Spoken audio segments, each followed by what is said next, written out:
Kita niyo ba yan? Yan. 1, 2, 3, 4, 5. Yan taas na yan. Tagaytay yan, guys. At yung pinakatuktok na yun, 5 building pala yan. Pag nandun sa amin, sa San Salvador, di pa, parang makikita mo para siyang ano ba yung ginagamit na kuryente na solar, ano yun?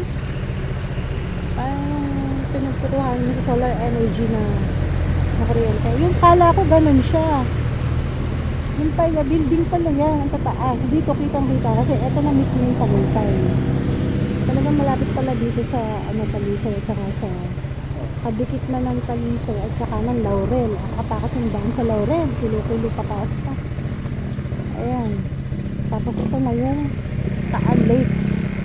Ang sabi ni Kuya doon sa nag-aalok sa atin sa boat riding, ito ay mismo Taal Caldera na talaga siya, na umusbong ng mga anak na yung kanina mali ako nung sinabi, Bininti ang malaki pala yun, yung malaking vulkan kanina.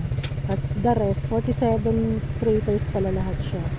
At ito mismong dagat na yan, ito ano pala siya, yan na yung mismong, ngayon ko lang nakita to, first time ko nakita ng malapitan talaga. Ito na siya, kanina mas malapit doon sa tabing kalsada. Ito pala yung pinaka lake niya. Kasi pag doon ka sa Tagaytay, ang layo mo, makikita mo nga siya, pero malayo sa paningin mo. Kailangan gumamit ka pa ng telescope. Ito ngayon, makikita mo yung kanya-kanyang fish pan.